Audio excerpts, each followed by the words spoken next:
I don't know of any other area of the business where you have such a powerful tool, a free tool like Google Analytics, that is largely, to many business owners, ignored to the degree that it is.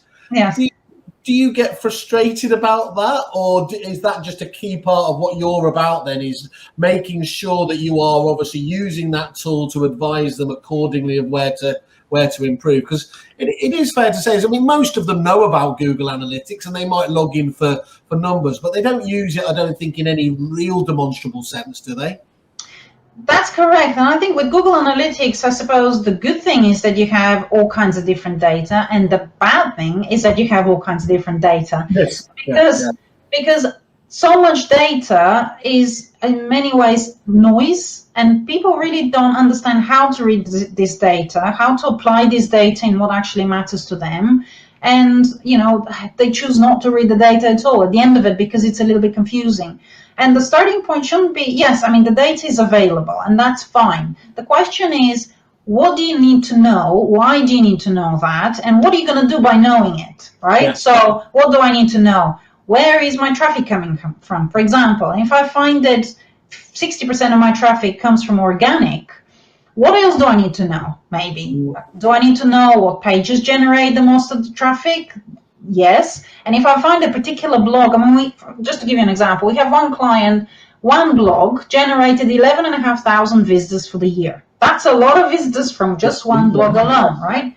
Now, here is where Google Analytics plays a role. If we didn't look at Google Analytics and we didn't find that fact, we wouldn't know that this blog was so good and it ranks so well and it brings the traffic. Why does it matter? Because if we know that 11,500 people visited that blog in 1 year, then we can look at what calls to action do we need to put on that page to progress them. How is this helpful to the business, right? Yeah. Because essentially what you want is leads. You want to convert every visitor to your website to a potential lead, which then you can progress further. So this is why analytics is good, is that it gives you data which then should prompt some sort of action. We do a lot of conversion rate optimization type work. This is generally for established businesses that have 20,000 visitors or more, typically.